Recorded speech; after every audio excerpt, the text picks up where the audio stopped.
بسم اللہ الرحمن الرحیم۔ السلام علیکم ورحمۃ اللہ وبرکاتہ۔ ناظرین کرام، میں ہوں لیکچرر حافظ اورنگزیب اور آپ دیکھ رہے ہیں میرا یوٹیوب چینل حافظ اورنگزیب آفیشیل یوٹیوب چینل۔ تمام اسکالرز کو میرے اس چینل پر خوش آمدید۔ امید کرتا ہوں کہ تمام احباب ایمان اور صحت کی بہترین حالت میں ہوں گے۔ آج کا ہمارا جو لیکچر یہ حدیث و علوم الحدیث کے حوالہ سے چوتھا لیکچر ہے۔ اس سے پہلے ہم اصطلاحات حدیث کے حوالہ سے 3 لیکچر اپلوڈ کر چکے ہیں۔ وہ ویڈیوز وہ لیکچر جو ہیں آپ کو اس چینل پر پلے لسٹ میں مل جائیں گے۔ ہم نے جو ٹاپک شروع کیا ہوا تھا حدیث و علوم الحدیث کا، لیکچرر اسلامیات کے پریپریشن کے حوالہ سے، اس میں ہم 75 MCQ ڈسکس کر چکے ہیں۔ آج کا جو ٹاپک ہے یہ بھی تھوڑا سا کہہ لیں کہ مشکل ہے۔ کوشش کی جائے گی انشاءاللہ کہ اس کو آسان لفظوں میں، آسان پیرائے میں آپ کے ساتھ شیئر کیا جائے تاکہ اصطلاحات حدیث کو سمجھنا آسان ہو، اور جس بھی بک سے آپ رجوع کریں، کسی اور بک کو بھی اگر پڑھنا چاہیں تو یہ لیکچر جو ہے آپ کے لیے فائدہ مند ثابت ہو۔ تو اس کو جو ہے غور سے سنیے گا، اور اس کے بعد جو ہے آپ کسی بک جو آپ کو بتائی گئی تھی حجیت حدیث کے حوالہ سے یا علوم الحدیث کے حوالہ سے، تیسیر مصطلح الحدیث ہے، اس کے بعد یہ شرح نخبۃ الفکر جو ہم ڈسکس کر رہے ہیں، علوم الحدیث کے حوالہ سے کوئی رسالہ یا کتابچہ جو آپ بہتر سمجھتے ہیں اس کو لازمی پڑھیے گا۔ تو اس سے تقریباً جو ہے آپ کا ٹیسٹ اور انٹرویو میں یہ چیزیں آپ کو بہت زیادہ فائدہ دیں گی۔ اگر یہ آپ مثلا اس کو سکپ کر دیتے ہیں، اصطلاحات کو اچھی طرح سے یاد نہیں کرتے، ٹیسٹ میں بھی 5-6 نمبر آپ جو ہے اپنے مس کریں گے، اور انٹرویو میں بھی پھر آپ کہہ لیں کہ سلیکشن میں نہیں آ سکتے۔ تو ان چیزوں کو اچھے سے جو ہے یاد کرنے کی کوشش کیجیے۔ تو آج کا ہمارا جو ہمارے پاس MCQs ہے، یہ اس سے پہلے ہم جو ہے یہ 75 یہ ڈسکس کر چکے ہیں، اور آج انشاءاللہ اسی سے ہی آغاز کریں گے آن ورڈ۔ پھر انشاءاللہ کوشش کی جائے گی کہ ایک 100 تک جو ہے یہ ہم اس کو کلیئر کریں۔ تو سب سے پہلے جہاں سے ہم نے یہ چھوڑا تھا، اس کو لیکچر کا اختتام کیا تھا، اسی سے آج انشاءاللہ اس کا آغاز کیا جا رہا ہے۔ کویسچن نمبر ہمارے پاس 75 ہے کہ اگر حدیث فرد کے کسی راوی کے متعلق تفرد کا گمان تھا اور پھر تتبع سے اس کا کوئی موافق مل گیا تو اس موافقت کو کیا کہتے ہیں؟ کہ مثلا تو یہ اس کا سی آپشن کریکٹ ہے کہ مطابعت کہلاتا ہے۔ اصطلاح حدیث میں ایسا عمل جو ہے یہ مطابعت کہلاتا ہے۔ مطابعت نہیں بلکہ مطابعت میم کی پیش کے ساتھ ہے، یہ مطابعت، کہ اگر حدیث فرد کے کسی راوی کے متعلق تفرد کا گمان تھا، حدیث غریب ہے، اس کا راوی ایک ہی ہے، اور گمان بھی یہی تھا کہ اس حدیث کو روایت کرنے والا جو شخص ہے وہ اکیلا ہی ہے، لیکن پھر جو محدث ہے اس نے کوشش کی، دوسری کتابوں سے اس کو تلاش کیا، کرتا رہا تو پھر اس کا موافق مل گیا، تو اس موافقت کو کیا کہتے ہیں؟ کہ وہ جو ایک فرد روایت کر رہا ہے حدیث کو، پھر محدث نے کوشش کی ہے کسی اور جگہ سے، کسی اور بک میں سے وہی حدیث اسی راوی سے مل گئی ہے، تو اب کہہ لیں کہ 2 جگہ پر وہ حدیث مل گئی، راوی وہی ہے، تو ایسے عمل کو، ایسا جو کام ہے اس کو کیا کہتے ہیں؟ ایسا عمل جو ہے یہ مطابعت کہلاتا ہے۔ سی آپشن کریکٹ ہوگا۔ اس کے بعد کویسچن نمبر ہے 76 کہ اگر حدیث فرد کے کسی راوی کے متعلق تفرد کا گمان تھا اور پھر تتبع سے اس کا کوئی موافق مل گیا تو اس ملنے والے موافق کو کیا کہتے ہیں؟ یہ تو ہے کہ تتبع جو کوشش کی، اسٹرگل کی گئی ہے، تو یہ کہلایا ہے مطابعت، کہ کوشش کرنا، اسٹرگل کرنا جو ہے یہ مطابعت کہلایا ہے۔ اب جو چیز مل گئی ہے، مثلا راوی جو تھا وہ اکیلا تھا، اس کے بارے میں یہی گمان تھا کہ یہ اکیلا ہے، پھر کوشش کی گئی، اسٹرگل کی گئی، لیکن اس کا موافق مل گیا، تو وہ جو دوسرا جگہ پہ اس کا بایو ڈیٹا ملا ہے، اس راوی کی حدیث ملی جو اس راوی کا جو ڈیٹا ملا ہے دوسری کتاب میں، جب دوسری جگہ پر اس کو مل گیا ہے، تو وہ موافق جو مل گیا ہے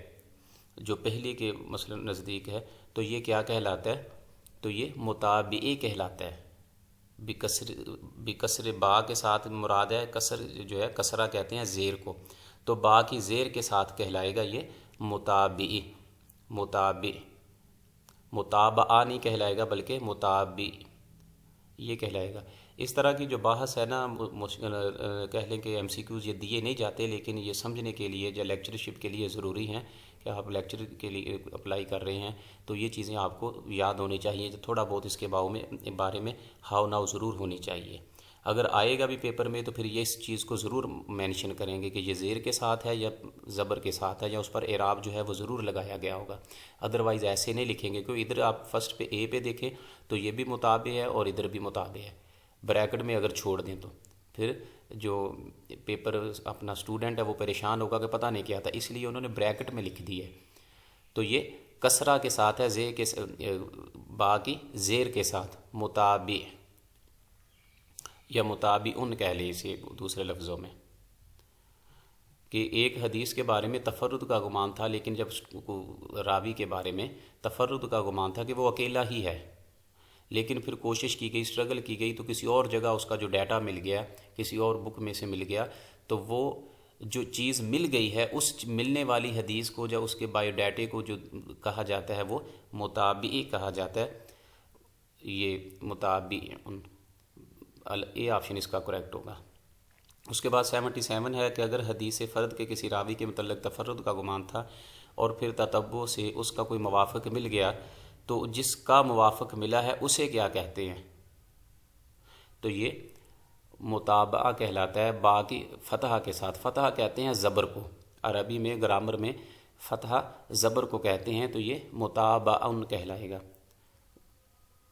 کہ راوی کے متعلق تفرد کا گمان تھا، پھر کوشش کی گئی اور اس کا کوئی موافق مل گیا،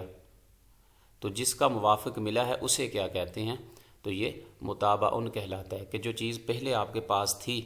وہ چیز جو ہے وہ متابعن کہلائے گی، اور جو چیز مل گئی ہے اس کے ریلیٹڈ مل گئی ہے وہ متابعن کہلائے گا، اور یہ جو سارا پروسیجر گزرا ہے، جو عمل کیا گیا، یہ متابعت کہلاتا ہے۔ مثلا میرے پاس ایک بک ہے یا کسی رائٹر کی، تو وہ جو ہے اس کے یہی ہے کہ اس کا رائٹر ایک ہی ہے یا راوی ایک ہی ہے۔ اب ان تینوں کو آپ ملا کر اگر اس کو سمجھنا چاہیں تو میرے پاس مثال کے طور پہ ایک کتاب پڑھی ہوئی ہے، تو میں سمجھتا ہوں کہ اس کو لکھنے والا جو ہے وہ ایک ہی ہے، اس جیسی یا کسی بھی نے نہیں لکھی، لیکن پھر کوشش کی گئی، اسٹرگل کی گئی، تو کوئی مخطوطات کی شکل میں، مینوسکرپٹ کی شکل میں کسی اور ملک میں یا کسی یونیورسٹی میں اس جیسی لکھی ہوئی کتاب، جو اسی کی جو رائٹر کی میرے پاس ہے اسی کی لکھی ہوئی کتاب جو ہے وہ میرے پاس بھی ہے۔ تو میرے پاس جو کتاب تھی یا جو رائٹر کی لکھے ہوئے حالات زندگی تھے وہ کتاب تھی، اور کسی اور ملک میں یا کسی اور یونیورسٹی میں بھی اس کی لکھی ہوئی اسی کے متعلق جو ہے مواد مل گیا ہے کوشش سے، اسٹرگل سے، تو جو مل گیا ہے وہ کہلائے گا متابعن، با کی زیر کے ساتھ متابعن، اور جو میرے پاس ہے وہ کہلائے گا متابعن۔ اور یہ جو عمل کیا گیا، یہ جو پریکٹس کی گئی ہے، ڈھونڈنے کی کوشش، اسٹرگل کی گئی ہے، تو یہ ایسا عمل جو ہے یہ متابعت کہلاتا ہے۔ اب اس طرح آپ اس کو کلیئر کر سکتے ہیں یا سمجھ سکتے ہیں۔ اس کے بعد کویسچن نمبر 78 ہے کہ متابعت کی دو قسمیں ہیں، پہلی کو تامہ کہتے ہیں، بتلائیے کہ دوسری کو کیا کہتے ہیں؟ تو دوسری کو متابعت، پہلی کو متابعت کہلاتے ہیں، تامہ کے مکمل ہے وہ، اور دوسری جو ہے کاسرہ، ٹی آپشن اس کا یہ کریکٹ ہوگا۔ پھر اس کے بعد پوچھا جا رہا ہے کہ اگر کوئی مصنف حدیث بیان کرتے وقت ساری سند یا ایک سے زیادہ راوی حذف کر دے اور کہے کہ جس قدر راوی میں نے حذف کیے ہیں وہ سب ثقہ ہیں، تو اسے کیا کہتے ہیں؟ تو ایسا کرنا یہ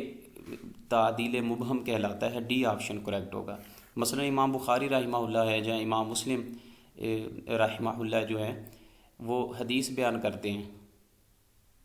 وہ ایک سند کو یا ایک سے زیادہ راوی حذف کر دیتے ہیں، یا ساری مکمل سند کو، یہ مثلا اپنے سے اوپر حماد کا نام نہیں لیتے، وہ اس سے اپنے اگلے جو ہیں ان کا نام نہیں لیتے، آگے جس طرح جو اس کو سند کو ختم کر دیتے ہیں، یا ایک سے زیادہ راوی جو ہیں ان کو حذف کر دیتے ہیں، ان کا نام ہی نہیں لیتے، اور لیکن آگے وہ سٹیٹمنٹ میں لکھ دیتے ہیں کہ میں نے جتنے بھی یہ راوی حذف کر دیے ہیں وہ سب کے سب ثقہ تھے۔ اس چیز کو وہ مینشن کر دیتے ہیں کہ جو میں نے نام جو ہے وہ سکپ کر دیے ہیں وہ سارے کے سارے ثقہ تھے، معتبر تھے۔ تو یہ ایسا عمل کرنا جو ہے محدث کا ایسا، مصنف کا ایسا کام کرنا، یہ کیا کہلاتا ہے؟ یہ تعدیل مبہم کہلاتا ہے۔ ڈی آپشن کریکٹ ہوگا۔ اس کے بعد کویسچن نمبر 80 ہے کہ فتح الباری، تہذیب التہذیب، تقریب التہذیب، طبقات الحفاظ، نصب الرایہ ہے، بلوغ المرام ہے، اور الاصابۃ فی تمییز الصحابہ جو ہے کس شخصیت کی تصانیف ہیں؟ تو یہ مثلا بہت سی کتابوں کے نام دیے گئے ہیں، تو یہ جو ہے تصانیف جو ہیں جو اوپر ذکر کی گئی ہے علامہ ابن حجر عسقلانی رحمہ اللہ کی ہیں۔ یہ جو ہم اصطلاحات پڑھ رہے ہیں آپ کے سلیبس میں شامل ہیں، یہ شرح نخبۃ الفکر یہ بھی امام ابن حجر عسقلانی کی ہیں، اور فتح الباری یہ صحیح بخاری کی شرح ہے۔ فتح الباری شرح فی صحیح البخاری جو ہے یہ اس کی شرح ہے۔ تہذیب التہذیب ہے، تقریب التہذیب ہے، طبقات الحفاظ ہے، کہ اور الاصابۃ فی تمییز صحابہ، یہ جو ہیں یہ ساری علامہ ابن حجر عسقلانی کی ہیں، تو ان کو لازمی یاد رکھیے گا۔ لاسٹ ٹائم جو پیپر میں کویسچن آیا تھا، یہ پوچھا گیا تھا کہ فتح الباری جو ہے یہ کن کی تصنیف ہے؟ تو یہ امام ابن حجر عسقلانی کی تصنیف ہے فتح الباری، یہ شرح ہے صحیح بخاری کی۔ تو اس چیز کو لازمی ان کی کتابوں کے نام جو ہے وہ لازمی طور پر یاد رکھیے گا، کیونکہ ان کی کتاب جو ہے وہ سلیبس کا حصہ ہے۔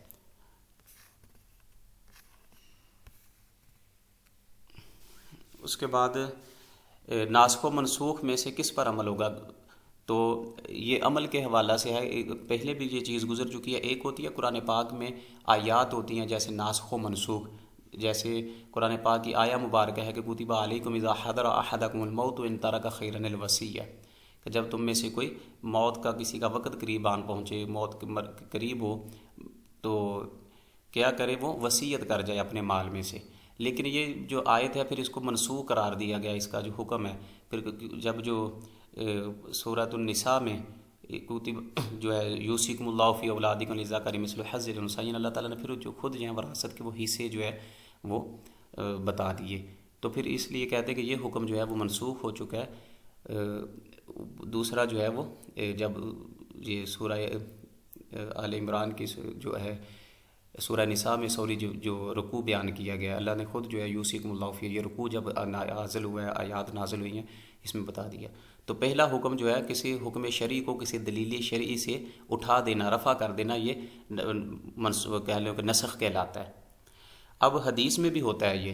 کہ آپ صلی اللہ علیہ وسلم نے پہلے کوئی حدیث بیان کی، پھر اس حدیث کے متبادل جو ہے کوئی اور حکم جو ہے وہ بیان کر دیا، تو پہلا حکم جو ہے وہ ختم ہو جائے گا، وہ منسوخ کہلائے گا، دوسرا جو ہے وہ ناسخ کہلائے گا۔ مثلا اس کی مثال آپ اس کو آسان لفظوں میں سمجھ لیجیے کہ جیسا کہ نبی کریم صلی اللہ علیہ وسلم نے پہلے، صحابہ کرام فرماتے ہیں، آپ کو یہ چیزیں مل جائیں گی کتب میں، اصطلاحات حدیث کی جو امثال ہوتی ہیں اس میں بھی مل جائیں گی، کہ آپ صلی اللہ علیہ وسلم نے پہلے زیارت قبور سے صحابہ کرام کو روک دیا تھا کہ قبروں کی زیارت نہیں کرنی۔ تو نہیتکم عن زیارت القبور تو فیزوروہا، مثلا آپ صلی اللہ علیہ وسلم نے فرمایا کہ پہلے میں نے تم کو ان سے جو ہے قبروں کی زیارت سے روک دیا تھا، لیکن اب جو ہے آپ ان کی زیارت کریں، کیونکہ قبرستان میں جانا، جہاں مثلا وہاں جا کے اس کے لیے فاتحہ کہنا، مثلا قبرستان میں جانا، تو یہ موت کو یاد رکھنے کا ایک کہنے کے ایک عمل ہے، اور انسان جو ہے وہ موت کو زیادہ یاد رکھتا ہے، اور دنیا سے دوری کا ایک الگ جو ہے وہ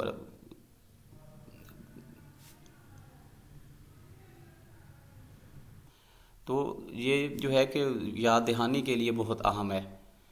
تو پہلے آپ صلی اللہ علیہ وسلم نے روک دیا، لیکن پھر اس کی اجازت دی، تو اس بارے میں محدثین یہ کہتے ہیں کہ جو پہلے روک دیا گیا تھا وہ حکم جو ہے وہ منسوخ ہو چکا ہے۔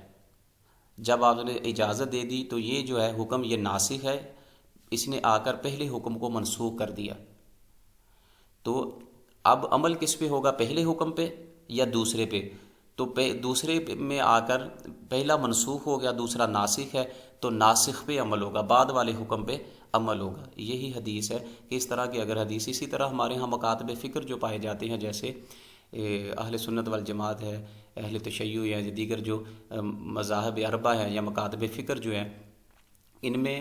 اہل سنت کا موقف جو ہے اب حضرت عبداللہ ابن مسعود رضی اللہ تعالیٰ عنہ کوفہ کے جو مکتبہ فکر ہے ان کے ہے کہ آپ صلی اللہ علیہ وسلم نے پہلے رفع یدین کا حکم دیا تھا، بعد میں اس کو منسوخ کر دیا تھا۔ اب ان کے پاس بھی یہی ہے، کہتے ہیں کہ وہ پہلے جو حکم ہے اس پہ عمل نہیں ہوگا، دوسرے پہ عمل، کہ آپ صلی اللہ علیہ وسلم نے رفع دین جو ہے چھوڑ دی تھی، تو ان کے پاس بھی یہی موقف ہے جو ہم پڑھ رہے ہیں، اس کو کہتے ہیں ناسخ و منسوخ۔ بہرحال یہ ایک اپنی اپنی الگ سے مباحث ہیں، ہر ایک مکاتب فکر کی اپنی اپنی آراء ہیں جو انہوں نے قرآن و حدیث سے اخذ کی ہوئی ہیں، اس کے مطابق وہ اپنا فالو کر رہے ہیں، لیکن ہمارا مقصد جو ہے صرف ان اصطلاحات کو سمجھنا ہے، ان معاملات میں نہیں پڑھنا۔ صرف یہ چیز کہ آپ صلی اللہ علیہ وسلم نے جس چیز کو پہلے منع کر دیا، کسی کام کا حکم دیا یا پھر اسے روک دیا ہو، تو یہ ناسخ و منسوخ کہلاتی ہے حدیث۔ تو پھر عمل کس پر ہوگا؟ ناسخ پر، جو منسوخ ہو چکا ہے، جو پہلے اس پر عمل نہیں ہوگا۔ تو اس کا جو ہے 81 کا اے آپشن کریکٹ ہوگا۔ پھر اس کے بعد پوچھا جا رہا ہے جی کہ 82 میں، کویسچن نمبر 82 میں، کہ الفاظ ادائے حدیث کے کتنے مراتب ہیں؟ حدیث کو ادا کرنے کے، حدیث کے جو الفاظ ادا کیے جاتے ہیں تو اس کے مراتب کتنے ہیں؟ اس کے 8 مراتب ہیں، سی آپشن اس کا کریکٹ ہوگا۔ مثلاً کہ جو ہمیں الفاظ ملتے ہیں حدیث کو جو بیان کیا جاتا ہے کہ سمعت و حدثنی، یہ محدثین جب لکھتے ہیں یا مصنف کتاب لکھتا ہے تو وہ کہتا ہے کہ سمعت میں نے سنا، یا حدثنی، یا اخبرنی، وقرأت علیہ، قرئ علیہ، یہ مثلاً الفاظ ملتے ہیں، یہ انبانی، تعاولنی، اس طرح جو ہے کتب الی بالاجازہ ان وغیرہ، یہ وہ الفاظ ہیں جس میں احتال، سماع و عدم سماع و اجازت وغیرہ جو ہے وہ ذکر کی جاتی ہیں۔ تو 8 الفاظ ہیں ٹوٹل جو الفاظ حدیث کے، یا کہہ لیں کہ مراتب ہیں، یا الفاظ ادائے حدیث جو ہیں وہ 8 ہیں جن سے حدیث بیان کی جاتی ہے۔ جیسے سمعت جو اوپر جو ہے، حد و حدثنی، اخبرنی، ٹھیک ہے، قرئ علیہ، اس طرح کے جو الفاظ ملتے ہیں یہ ٹوٹل 8 ہوتے ہیں۔ اس کا سی آپشن کریکٹ ہوگا۔ پھر اس کے بعد 83 میں ہے کہ جس خبر کے اوائل سند سے بتصرف راوی ایک یا متعدد راوی ساقط ہوں اسے کیا کہتے ہیں؟ جس خبر کے اوائل، شروع سے ایک راوی یا متعدد راوی ساقط ہو اسے معلق کہتے ہیں۔ ایک ہوتی ہے سند کا آغاز، ایک ہوتا ہے اختتام۔ اختتام سند کا ہوتا ہے حدیث میں موسٹلی جا کر صحابی پر، صحابی جو ہے آگے پھر وہ بیان کرتے ہیں کہ یہ کہہ لیں کہ نسبت کے اعتبار سے جو حدیث کی ہم نے اقسام پڑھی تھی وہاں جو ہے سند کے اعتبار سے کہ کہاں تک جاتی ہے، تو اختتام سند کا ہوتا ہے صحابی پر۔ صحابی پھر کہتا ہے کہ سمعت رسول اللہ صلی اللہ علیہ وآلہ وسلم، یا مثلا رأیت نبی صلی اللہ علیہ وآلہ وسلم، اس طرح صحابی کہتے ہیں۔ تو یہ ہے سند کا اختتام۔ سند اوائل جو ہے شروع کہاں سے ہوتی ہے؟ مثلا آج ہمارے دور میں مشہور جو علماء ہیں جن کے مثلا جس طرح مفتی تقی عثمانی صاحب ہیں، اور بھی اپنا اپنا حال مکاتب فکر کے علماء جو ہیں، ڈاکٹر طاہر القادری ہے، طارق جمیل صاحب ہیں، یا دیگر علماء جو ہیں، یہ اگر سند بیان کریں اپنے استاد کا نام لیں، پھر اس سے آگے جو ہے وہ اپنے استاد کا، تو ادھر سے ڈاکٹر طاہر القادری کے بعد اپنے استاد، یا اس سے آگے جو استاد ہے، یا مفتی تقی عثمانی صاحب اپنے استاد کا، جو اس سے آگے جو ان کا استاد یا دادا استاد کہہ لیں، شیخ جو ہیں، ان دو کا نام سکپ کرتے تھا ادھر سے شروع سے، کہ جس خبر سے مراد حدیث ہی لیں گے، جس خبر کے اوائل سند سے متصرف راوی ایک یا متعدد راوی، ایک بھی ہو سکتے ہیں یا 2 راوی، وہ اپنے شیخ کا، ڈاکٹر طاہر القادری اپنے شیخ کا یا اس سے اوپر والے شیخ کا نام نہیں لیتے، 2 کو سکپ کر دیتے ہیں یا 1 کو، تو ایسا عمل یہ حدیث میں معلق کہلاتا ہے۔ بی آپشن کریکٹ ہوگا کہ سند کے شروع میں اگر ایک راوی یا متعدد راوی شروع میں گر جاتے ہیں تو ایسا عمل جو ہے یہ معلق کہلاتا ہے۔ بی آپشن کریکٹ ہوگا۔ پھر اس کے بعد 84 میں ہے کہ جس خبر کی اخیر سند میں تابعی کے بعد کوئی راوی ساکت ہو اسے کیا کہتے ہیں؟ اب وہی بات آگے جو ہم ذکر کر رہے تھے کہ اخیر سند کا اختتام ہوتا ہے صحابی پر، تو لیکن ہوتا کیا ہے کہ جب تابعی جو ہے اس کے بعد کہ اخیر سند میں تابعی کے بعد کوئی راوی ساکت تو مثلا یہی ہے کہ تابعی کے بعد مرتبہ آتا ہے صحابی کا، تو تابعی کے بعد جب صحابی اس سند میں ذکر نہیں کیا گیا، ان کا نام مینشن نہیں کیا گیا، تو پھر صحابی سکپ ہے آخری سند میں۔ اخیر سند سے مراد کہ صحابی کا نام نہیں لیا، تابعی نے ڈائریکٹ اس حدیث کی نسبت نبی کریم صلی اللہ علیہ وسلم کی طرف کر دی، تو ایسا جو عمل ہے یا ایسی حدیث کو کہتے ہیں کہ مرسل۔ اخیر سند سے صحابی ذکر نہ کیا گیا ہو، تابعی ڈائریکٹ آپ صلی اللہ علیہ وسلم کی کسی چیز اس حدیث کی نسبت کر دے تو وہ مرسل کہلاتی ہے، اور سند کے شروع میں جدھر سے سند کا آغاز ہو رہا ہے آج کے موجودہ دور میں، تو پھر یہ معلق کہلاتا ہے۔ اس کے بعد کویسچن نمبر 85 ہے کہ جس خبر کی اسناد سے دو یا دو سے زائد راوی ایک ہی مقام سے بتصرف یا بلا تصرف مصنف ساقط ہوں اسے کیا کہتے ہیں؟ کہ جس خبر کی اسناد سے دو یا دو سے زائد راوی ایک ہی مقام سے بتصرف یا بلا تصرف مصنف ساقط ہوں اسے کیا کہتے ہیں؟ مثلا درمیان حدیث میں سے سند جو ہے درمیان میں سے ایک راوی جو ہے وہ اگر ہوگا تو وہ منقطع کہلا دیتی ہے، مثلا اس کو الگ ہو جاتا ہے۔ دو راوی جو ہے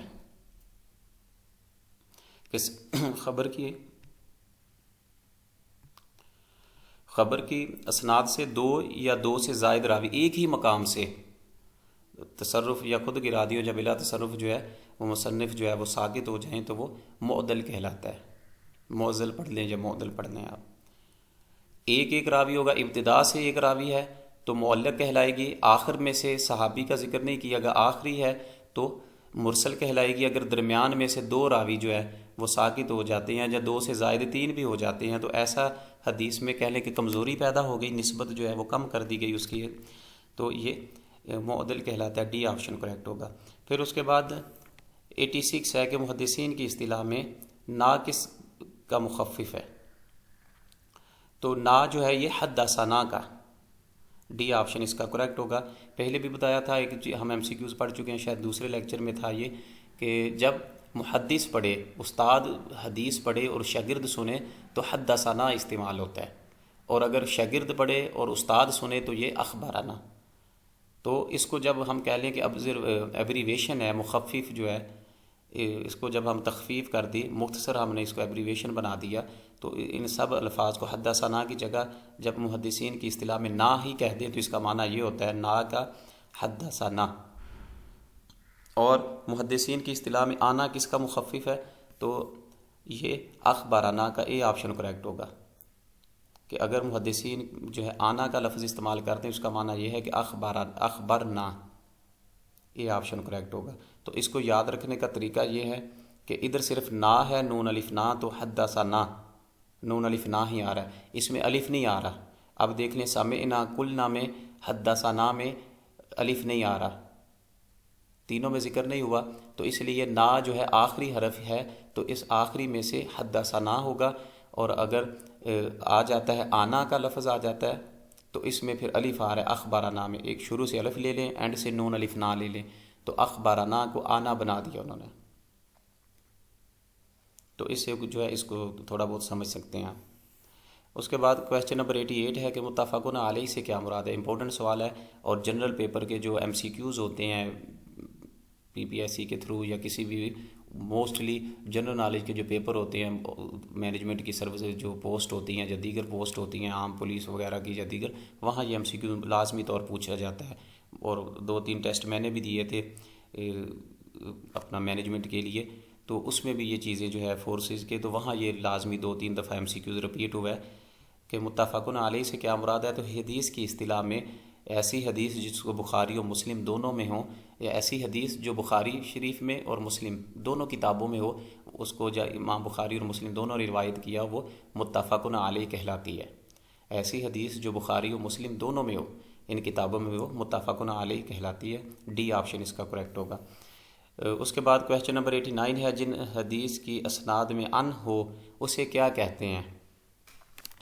کہ مثلا جو ہے کہا جاتا ہے، مثلا راوی جو ہے وہ کہتا ہے کہ ان فلان سمعت ان فلان، تو اس طرح ان فلان کا جب لفظ استعمال کیا جاتا ہے حدیث میں، راوی جب کہتا ہے کہ سمعت ان فلان ان فلان، تو اس سے مراد کیا ہوتا ہے ان سے؟ تو اس سے مراد ہوتا ہے حدیث، اس حدیث کو جو ایسی حدیث کو مؤن کہتے ہیں، میم پہ پیش آئے گا مؤن، بی آپشن کہلاتا ہے یہ، اس کا بی آپشن کریکٹ ہوگا، حدیث مؤن، کہ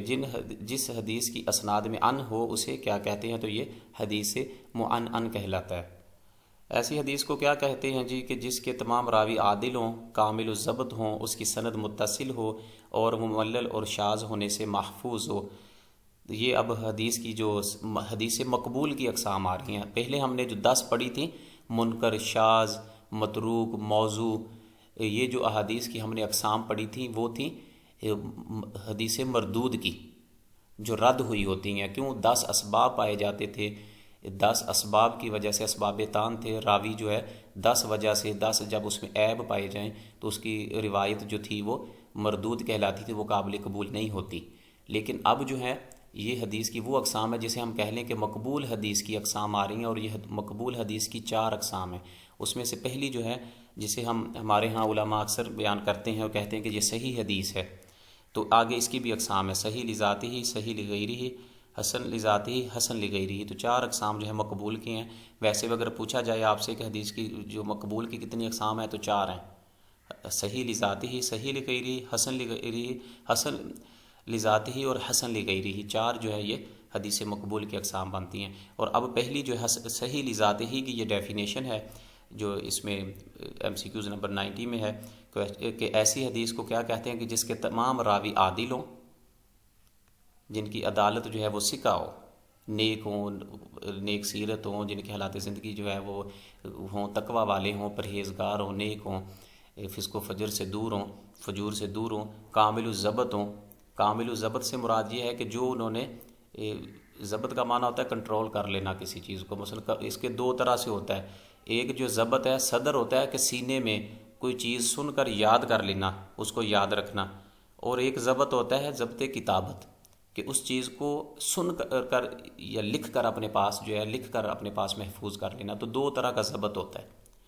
تو راوی جو ہے، تمام راوی جتنے بھی ہیں شروع سے لے کے سند سے آخر تک، وہ سارے عادل ہیں، کامل الضبط ہے، جو چیز انہوں نے سن لی اس کو اسی طرح ہو بہو یاد رکھا، اس کی سند متصل ہے، اوپر کوئی راوی جو ہے ان میں سے نہیں گرا، حذف نہیں ہے۔ جیسے ہم نے اوپر ذکر کیا نا کہ آخر میں سے گر گیا، شروع میں سے گر گیا، یا درمیان میں سے گر گیا، تو 2 گر گئے، ایسا نہ ہو، بلکہ اس کی سند جو ہے متصل ہو، تمام راوی جو ہے وہ سلسلہ وائز ان کا ذکر کیا گیا ہو، اور وہ معلل اور شاذ نہ ہو۔ شاذ جیسے بتایا تھا کہ چھوٹا راوی، کم ثقہ راوی جو ہے اپنے سے بڑے راوی، ثقہ راوی کی، معتبر راوی کی وہ مخالفت کرتا ہے۔ اور معلل جو ہے یا علل، یہ شاذ، کہ یہ ایک اسباب ہوتے ہیں علت کے، ایسی مخفی خرابی ہوتی ہے جس کا پتہ نہیں چلتا عام لوگوں کو۔ ان ساری چیزوں سے جب وہ حدیث جو ہے وہ محفوظ ہو، تو یہ پھر ایسی حدیث کیا کہلاتی ہے؟ اے آپشن اس کا صحیح ہوگا، صحیح لذاتہ ہی۔ اس کو آپ لازمی طور پر یاد کیجئے کہ 5 شرائط پائی جاتی ہیں صحیح لذاتہ ہی میں۔ یہ بھی پوچھا جا سکتا ہے کہ راوی صحیح حدیث کی شرائط کتنی ہے صحیح لذاتہ ہی کی؟ تو اس کی 5 شرائط ہیں۔ راوی عادل ہوں، کامل الضبط ہوں 2، اس کی سند متصل ہو 3، اور وہ معلل اور شاذ نہ ہو۔ معلل 4تھی ہو گئی، اور 5ویں جو ہے شاذ نہ ہو۔ تو جو 5 شرائط جس میں پائی جائیں وہ حدیث جو ہے صحیح لذاتہ ہی کہلاتی ہے۔ اے آپشن اس کا کریکٹ ہوگا۔ اس کے بعد کویسچن نمبر 91 ہے کہ ایسی حدیث کو کیا کہتے ہیں کہ جس میں صحیح لذاتہ ہی کی تمام شرائط پائی جائیں، البتہ کامل الضبط ہونے والی شرط نہ پائی جائے، لیکن اس کی اسناد متعدد ہوں۔ مثلا 5 شرائط پائی جا رہی ہیں، لیکن ایک شرط جو ہے ان میں سے چوتھی ایک شرط کامل الضبط جو ہے کہ راوی جو ہے اس کا حافظہ جو ہے وہ اتنا مضبوط نہیں ہے، یہ مثلا اس میں ایک کمی آ گئی۔ اب کمی تو آ گئی ہے، پھر کیا ہوگا؟ باقی 4 شرائط پوری ہیں، ایک میں تھوڑی سی کمی آ گئی ہے، تو پھر کیا ہوگا کہ لیکن جس میں حافظے کی کمی آ رہی ہے وہ روایات اور جگہ سے بھی مل رہی ہیں، اس کے بارے میں اور اسناد بھی مل گئی ہیں، دوسری کتاب سے، تیسری، چوتھی میں سے مل گئی ہیں، لیکن تو اس دوسری کتابوں سے اس کو جو سپورٹ مل گئی راوی کے ضبط کی، راوی میں کامل الضبط نہیں ہے، ناقص ہے، تھوڑا بہت فرق ہے، تو لیکن دوسری کتابوں سے جب اس کو سپورٹ مل گئی، اسی راوی کے بارے میں کچھ حقائق مل گئے، تو پھر اس نے کیا کیا کہ یہ جو حدیث کہلائے گی، ایسی حدیث پھر صحیح لذاتہ ہی نہیں کہلائے گی، بلکہ صحیح لغیرہ ہی کہلائے گی، کیونکہ اس میں ایک کمی آ گئی ہے کہ اس میں ضبط مکمل نہیں ہے، کامل الضبط نہیں ہے۔ نیچے لیکن دوسری روایات ملنے سے ضبط کے بارے میں حقائق دلائل تو مل گئے، وہ دلیل تو مل گئی کہ نہیں ٹھیک ہے یار ضبط ہے اس کا، تھوڑا بہت ادھر بھی بات اس نے وہی کی ہے جو ادھر کی ہوئی ہے، تو ایک سپورٹ تو مل گئی، لیکن پھر بھی وہ حدیث جو ہے وہ صحیح لذات ہی کے درجے میں نہیں جائے گی بلکہ اسے نچلے درجے میں رہے گی، اسے کہتے ہیں صحیح لغیری ہی۔ اس کا سی آپشن کریکٹ ہوگا۔ اس کے بعد 92 میں ہے کہ ایسی حدیث کو کیا کہتے ہیں کہ جس میں کامل ضبط ہونے کی شرط کے علاوہ صحیح لذات ہی کی جملہ شرائط پائی جائیں اور ضبط ناقص ہونے کی وجہ سے حدیث کی صحت میں جو قصور پیدا ہوا ہے اسے بھی تعدد طرق سے دور نہ کیا گیا ہو، تو یہ حسن لذات ہی کہلاتی ہے۔ ایسا عمل جو ہے یہ حسن لذات ہی کہلاتا ہے۔ دوبارہ اس کو دیکھ لیتے ہیں کہ ایسی حدیث کو کیا کہتے ہیں جس میں کامل ضبط ہونے کی شرط کے علاوہ صحیح لذات کی جملہ شرائط پائی جائیں، مثلا کہ راوی جو مثلا 4 شرائط ہیں وہ مکمل ہیں، اس میں بھی کامل ضبط نہیں ہے اور ضبط جو ہے وہ ناقص ہے اور اسے بھی تعدد طرق سے دور نہ کیا گیا ہو۔ اب راوی کا جو ہے وہ ضبط مکمل نہیں ہے، کامل ضبط نہیں ہے بلکہ وہ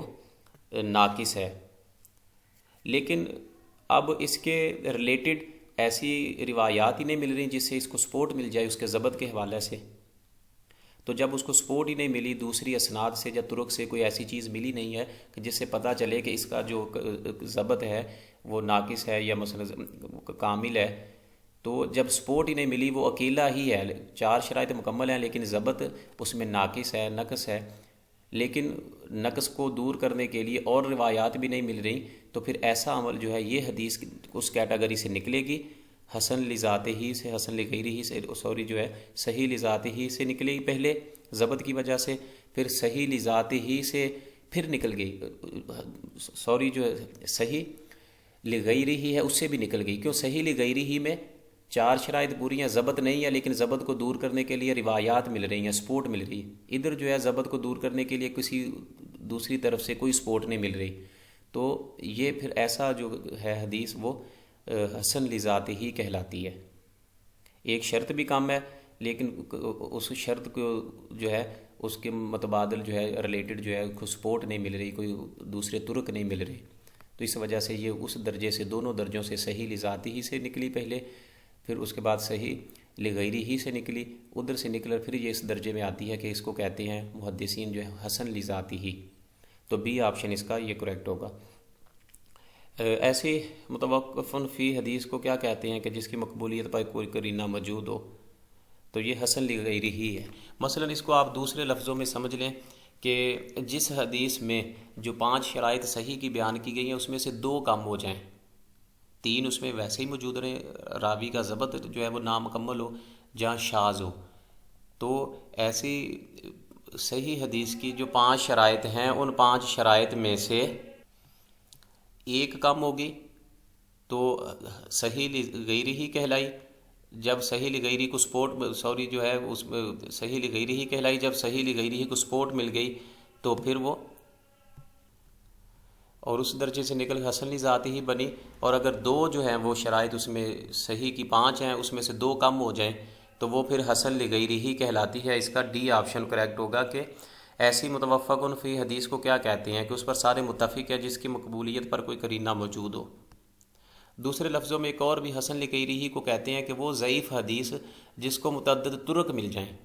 ہے وہ ضعیف ہے لیکن وہ متعدد راویوں سے مروی ہو، بہت سے طرق سے اس کو سپورٹ مل جائے، تو وہ حدیث جو ہے وہ حسن لغیری ہی کے درجے میں آ جاتی ہے ضعیف حدیث۔ بہرحال وہ الگ بحث ہے، آپ جو ہے اس کو دوسرے لفظوں میں یا اپنے لفظوں میں اس کو کلیئر کر لیں، اس کو یاد رکھ لیں۔ اس کے بعد پوچھا جا رہا ہے کہ 94 میں ایسی خبر واحد مقبول کہ اس کے معارض کوئی مقبول خبر مقبول نہ ہو کیا کہلاتی ہے، تو یہ اسی آپشن اس کا کریکٹ ہے کہ محکم کہلاتی ہے۔ مراد اس سے یہ ہے کہ ایسی حدیث ہو مقبول حدیث، جیسے ہم نے 4 اوپر بیان کی ہے نا کہ صحیح لذاتی ہی، صحیح لغیری، حسن لذاتی، حسن لغیری، یہ 4 احادیث ہیں مقبول ہیں۔ اگر ان چاروں میں سے کیٹیگری میں سے کوئی حدیث آ گئی ہے اور اس کے مقابل مقابلے میں کوئی ایسی حدیث جو معارض کوئی خبر مقبول نہ ہو، اکیلی ہے وہ، تو ایسی حدیث جو ہے محکم کہلاتی ہے، مضبوط ہے یا ٹھوس، یا جسے ہم قطعی کہتے ہیں، اس کا حکم جو ہے محکم ہے، اس پر ہر حالت میں عمل کیا جائے گا۔ معارض جو ہے مقابل کے معنوں میں بھی استعمال ہوتا ہے، مثلا اس کی اگزامپل جو ہے آگے آ رہی ہیں، اس میں سے میں آپ کو جب یہ بیان کی جائیں گی تو یہ کلیئر ہو جائے گا ٹاپک۔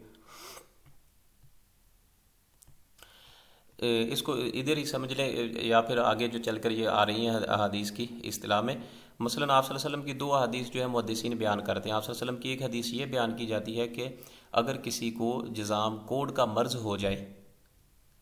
جب وبا پھیل جائے تو کوڑ کا مرض ہو جائے تو وہاں سے بھاگو، جس کو کوڑ کا مرض آ جائے کسی شخص کو تو اس سے قریب سے بھاگو، جیسے کہ شیر سے خوف کھا کے بھاگتا ہے، تاکہ وہ تمہیں نہ لگے، اس کی بیماری جو ہے، اس کا حملہ جو ہے، اٹیک جو ہے تم پر نہ ہو۔ ایک حدیث یہ بیان کی جاتی ہے، اور ایک حدیث یہ بھی آپ صلی اللہ علیہ وسلم کی ملتی ہے کہ جس جگہ کوئی وبا پھیل جائے تو وہاں سے ہجرت نہ کرو، وہیں اسٹے کرو، وہیں رکو، تاکہ وہ جب آپ وہاں وہ علاقہ چھوڑ کر دوسری جگہ ٹرانسفر ہوں گے یا شفٹ ہوں گے تو پھر وہ بیماری ان علاقے کو، وہ وبا جو ہے وہ دوسرے علاقے کے لوگوں کو بھی لگے گی۔ یہ جیسے جو ہمارے پچھلے سالوں میں کووڈ کے دنوں میں ہوا ہے، آنے جانے پہ پابندی عائد کر دی گئی، اور کیا معاملات تھے، اسی وجہ سے کہ دوسروں کو وہ اپنا افیکٹ ہو رہا تھا، دوسروں پر اثر انداز ہو رہی تھی وہ بیماری۔ تو اب دو احادیث آ گئیں، اب کس پہ عمل کیا جائے؟ ایک میں ہے کہ اس سے بھاگ جاؤ، جس کو بیماری لگی ہے اس سے دور رہو، ایک میں ہے کہ اس علاقے کو چھوڑ کر جس لوگ بیماری وہاں پھیل گئی اس سے کسی دوسرے میں، تاکہ دوسروں کو نہ لگے۔ تو یہ جو مقابل یا معارض احادیث آ گئی ہیں دونوں آپس میں، اس پہ کس پہ عمل ہوگا؟ تو یہ اس کو سمجھنے کے لیے ان احادیث کو محدثین کس کیٹیگری میں لے کر آتے ہیں، کیا کیا جائے، اس حوالہ سے یہ بحث آ رہی ہے جو آپ ہم ڈسکس کر رہے ہیں۔ تو اوپر جو ذکر کیا گیا کہ ایسی کوئی حدیث ہی نہ ہو، ایک آپ صلی اللہ علیہ وسلم نے حکم دیا ہے، اس کے مقابل یا معارض کوئی حکم نہیں ہے، وہ اکیلی حدیث ہے، خبر مقبول ہے، تو پھر ایسی حدیث کیا کہلاتی ہے؟ وہ محکم کہلاتی ہے۔ آگے کہ اگر دو خبر واحد مقبول بظاہر معارض ہوں، جیسے اب میں نے جو بتائی ہیں کہ ایک ہے کہ اس علاقے کو چھوڑ کر چلے جاؤ، ایک جو ہے کہ اس علاقے سے نہیں نکلنا۔ اب دو احادیث مل گئیں بظاہر معارض ہوں لیکن ان میں تطبیق ممکن ہو، تو ان دونوں کو کیا کہا جاتا ہے؟ مراد اس سے یہ ہے کہ ان میں تطبیق کر لی جائے۔ کس پر عمل ہوگا؟ پہلی پہ ہوگا یا دوسری پہ، یا دونوں پہ عمل کرنے کی صورت کیا ہے؟ دونوں کو ملا کر کوئی تیسرا رستہ، یا دونوں کی روشنی میں کوئی ایسی لاہ عمل اپنا لیا جائے کہ دونوں احادیث پہ عمل ہو جائے، یا کیسے عمل ہوگا؟ اس طرح کی اس کنفیوژن کو دور کرنے کے لیے محدثین جو تطبیق دیتے ہیں، اس کو جمع کرتے ہیں دونوں احادیث کے مفہوم کو، پھر اس کے آگے جو رستہ نکالنا ہوتا ہے، ایسا جو ہے یہ کیا کہلاتا ہے؟ مثلا کہہ لیں کہ ان دونوں احادیث میں تطبیق یا جمع کر لیا جائے، ان دونوں کے حکم کو جمع کرنا جو ہے وہ ممکن ہو، تو یہ پھر ایسا عمل جو ہے یہ مختلف الحدیث کہلاتا ہے۔ سی آپشن، یہ الگ سے بحث ہے مختلف الحدیث کی، کہ ایک حدیث جو مختلف ہے اس کا مفہوم کچھ اور طرح ہے، دوسری حدیث جو ہے وہ مختلف ہے اس کا مفہوم معنی اور طرح ہے، پھر ان دونوں کو کیسے جمع کیا جائے؟ اگر تو ان دونوں کو جمع کر لے کوئی، دونوں خبر واحد مقبول کو، تو پھر یہ ایسا عمل کرنا یہ مختلف الحدیث کہلاتا ہے۔ سی آپشن کریکٹ ہے۔ آگے کہ اگر دو خبر مقبول آپس میں معارض ہوں اور ان میں تطبیق بھی ممکن نہ ہو، کہ ان دونوں کے مفہوم کو یا ان کے معنی مفہوم کو ان کو جمع ہی نہیں کیا جا سکتا دونوں کے حکم کو، البتہ ان میں سے کسی ایک کا دوسرے پر تقدم زمانی ثابت ہو جائے، تو ان دونوں کو کیا کہتے ہیں؟ تو یہ ناسخ و منسوخ کہلاتا ہے۔ جیسے کہ پہلے بیان کیا کہ وہ حدیث جیسے آپ صلی اللہ علیہ وسلم نے روک دیا پہلے کہ قبروں پہ نہیں جانا، مثلا ان کو قبر جانوں سے روک دیا گیا، پھر حکم دیا کہ چلے جاؤ، اور اسی طرح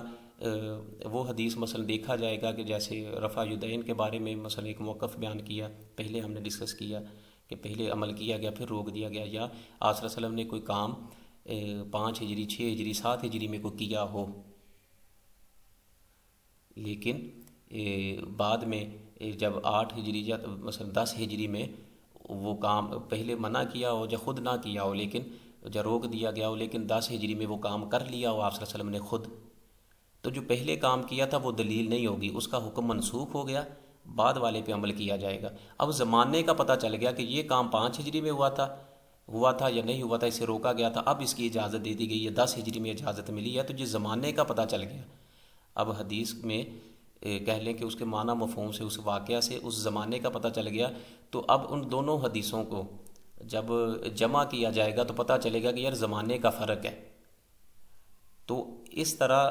جو مثلا جب ان کو جمع کیا جائے گا، تطبیق دی جائے گی، تو ایسا عمل جو ہے یہ ناسخ و منسوخ کہلائے گا، کہ زمانے کے اعتبار سے جب ہم ان کو تطبیق دینا ممکن ہو۔ اب دو ہیں احادیث ہیں مقبول ہیں، آپس میں معارض ہوں، مثلا وہی کہ آپس میں مقابل میں آ گئی ہیں، ان میں تطبیق بھی ممکن نہ ہو، تطبیق بھی نہیں دی جا رہی، لیکن ان میں سے کسی ایک کا دوسرے پر تقدم زمانی ثابت ہو، زمانے سے ثابت ہو جائے کہ جو اس سے پہلے ہے یا بعد میں ہے، اس طرح جب ہو جائے گا تو پھر ناسخ و منسوخ، ایسی احادیث جو ہے ناسخ و منسوخ کے زمرے میں آتی ہیں۔ اس کے بعد کویسچن نمبر جو ہے ہمارے پاس 97 ہے کہ اگر دو خبروں میں تعارض ہو اور ان میں تطبیق بھی ممکن نہ ہو اور کسی کا دوسری پر تقدم زمانی بھی ثابت نہ ہو تو ان دونوں کو کیا کہتے ہیں؟ دونوں آپس میں مقابل بھی ہیں، ان کو جمع کرنا بھی ممکن نہیں ہے، اور دوسرے پر تقدم زمانی بھی زمانے سے بھی نہیں پتہ چل رہا کہ کیا کیا جائے، کس حکم پہ جو ہے عمل کیا جائے۔ اب مشکل ہے پیدا ہو گئی ہے، تو ایسا عمل جو ہے یا ایسی احادیث جو ہوتی ہیں ان کو کہا جاتا ہے متوفقن فی، توقف کیا جائے، رک جائے، اس پر عمل کرنا یا نہ کرنا ایک ہی بات ہے، اس پر پھر محدثین یہی ہے، محدثین جمہور کی رائے کہ اس پر عمل نہ کیا جائے۔ کیوں؟ آپ اس پہ عمل کر ہی نہیں سکتے، پاسبل ہی نہیں ہے، ایک تو تعارض مقابل ہیں، ان کو جمع بھی نہیں کیا جا سکتا، اور پھر دوسرا یہ ہے کہ زمانے کے اعتبار سے بھی نہیں پتہ چل رہا، تو پریشانی ہے۔ تو ایسے جب پہلے پہ عمل کرے یا دوسرے پہ کیا کیا جائے، تو انسان جو ہے وہ وقف کر لے، توقف کر لے، رک جائے، ٹھہر جائے، اس پر عمل جو ہے وہ محدثین کہتے ہیں کہ نہ کیا جائے ایسی حدیث پر۔ یہ بہت سی کم ہیں، اور ان کو الگ الگ سے ان کتابوں پر، مختلف الحدیث پر بھی علماء نے کتابیں لکھی ہیں، محدثین نے متوفقن فی پر بھی لکھی ہیں، ناسخ و منسوخ احادیث کون سی، اس پر بھی بہت سی کبار علماء جو ہے محدثین ہیں متقدمین، انہوں نے کتابیں لکھی ہوئی ہیں۔ بہرحال ہمارے لیے جو فی الحال یہی چیزیں ہیں کہ ہم ابھی طالب علم ہیں، کوئی بھی کبھی بھی یہ